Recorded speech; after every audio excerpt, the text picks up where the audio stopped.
Welcome back to Fantasy Football Today. It's time for Believe It or Not. I'm Jamie. That's Heath. That's Adam. This is Heath's baby. Heath Cummings gives you the Believe It or Not statement that you should either buy into or maybe want to go in a different direction. And we'll show you some Twitter polls as a result as well. So let's get to it. First topic, Believe It or Not.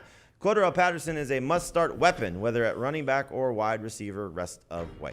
Well, he's the number 2 running back in PPR scoring, so that probably seems like a dumb question. But yes, I do think right now must-start top 20-ish type running back and wide receiver. And it's not just like some of the stuff he's doing, scoring once every 9 touches, not going to continue. 10.7 yards per target, not going to continue. But if you just take this role and use his career efficiency, he'd have the same number of fantasy points as Alvin Kamara right now. So this is a very valuable role that he has in this offense. Essentially their second or third option in the passing game, and he's a must-start option no matter what position you use him at. Adam, I want to go back to the segment that we just did, Overreaction Monday. I'm going to throw some names at you. Tell me if you would trade CORDARRELLE Patterson for these players. Would you trade CORDARRELLE Patterson for Chris Carson? Absolutely. Would you trade CORDARRELLE Patterson for CeeDee Lamb? Absolutely. Would you trade CORDARRELLE Patterson for Robert Woods? Yeah. Would you do it for Allen Robinson? No. So you'd rather have CORDARRELLE Patterson than Allen Robinson. Would you do it for Miles Sanders? Say that out loud, Jamie. That is like making me sick. I would trade him for Allen Robinson. I think he's going to be pretty good, but I would have to take that gamble and trade him for Allen Robinson. All right. So, but Patterson's in that conversation now, right? I mean, he's worth considering as better than those guys based on what we've seen. I don't think for most people who have CORDARRELLE Patterson, who bought in early enough to add him to their roster, I don't think most of those people are accepting the names. I mean, CeeDee Lamb, yes. I don't think most people are accepting Miles Sanders for CORDARRELLE Patterson right now. Just a crazy, crazy start. All right, let's get to the next topic here. CORDARRELLE Patterson, just keep it up. Everybody's a year too early on CORDARRELLE Patterson based on where he was drafted last season. All right, here we go. Believe it or not, topic number 2. James Conner and Chase Edmonds are both starting fantasy running backs. Adam, I'm going to give you the first word on this one here. So I know in the preseason, at one point you liked Conner better than Edmonds, then you flip-flopped and you're raising the roof on Chase Edmonds. Who is the better running back rest of way? Can you start both? Having a little trouble hearing you, Jamie, but I like Edmonds better, certainly in PPR and half PPR. In non-PPR, I will go with James Conner. Chase Edmonds is just not going to score touchdowns. James Conner might have already scored more touchdowns than Edmonds is going to score for this season, but if James Conner does not have a 1-yard touchdown plunge, then he's going to have bad games for you. So I think he's a big-time sell high. If that's a passing touchdown, if that's a Kyler Murray rushing touchdown, he's going to really let you down. Edmonds has a nice role in the passing game, really good in any league where catches count. So I'll say non-PPR Conner, but in full or half, I'm going with Edmonds.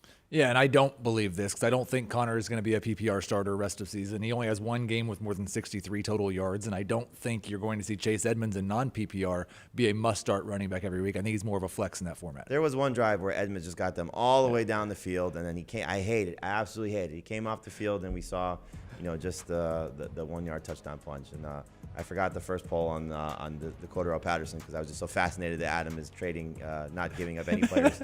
He loves CORDARRELLE Patterson so much. James Conner and Chase Edmonds are both starting fantasy running backs.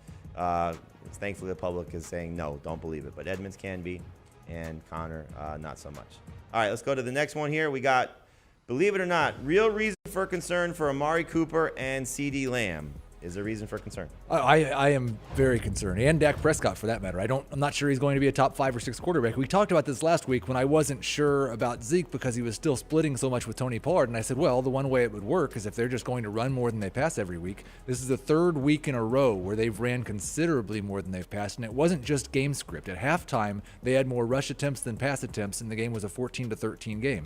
They have gone extremely run heavy, and if they do that, I don't think Lamb or Cooper has much hope of living up to what their ADP was in the preseason. All right, so we'll see how things go for the Cowboys guys. But as we said, there's a buy low window now. There's a buy low window on both these guys. I wonder how healthy Amari Cooper is. He's playing through the rib injury, had the hamstring injury as well. At one point, left the game against the Panthers. So Adam, who his connection dropped off, but he said expect a high-scoring game. The Giants' offense is playing really well, but the Cowboys' defense is playing really well also. All right, final topic for today. Believe it or not, Noah Fant is the only fantasy starter on the Broncos. I believe it. I think with the way the running backs are chopping up touches and the inconsistency amongst the touchdowns in that group, and then the fact that Cortland Sutton has scored more than half of his fantasy points on the year in one game against Jacksonville. The rest of the season, he's been absolutely miserable. And honestly, if Noah Fant was a wide receiver, he wouldn't be a starter either. But because he plays tight end and he scored 12 PPR points in 3 of 4 contests, he's a must-start guy. I don't want to start any other Broncos until we get a little more clarity. Give me Fant in the context of where the Eagles guys are, probably Dallas Goedert still. Fant over Goddard. I would take Fant over Goddard. Dawson Knox. I would still take Fant over Knox. Dalton Schultz. Those two are really close. I think I'd still take Fant over Schultz, but Schultz is right there with him. Yeah, I'd probably go Schultz over Fant, but I'm with you on the other ones. It's just, look, he's been playing really well as the Dallas guy, but Fant, we'll see who the quarterback is. I mean, that's going to matter for the Broncos as well. But as we've seen, they're losing guys, Jerry Jeudy, KJ Hamler. So Fant did have the touchdown for the Broncos against the Baltimore Ravens in week number 4. Want more of the Fantasy Football Today podcast and nonstop year-round fantasy advice? It's simple. Hit the subscribe button and hang with us all throughout the year.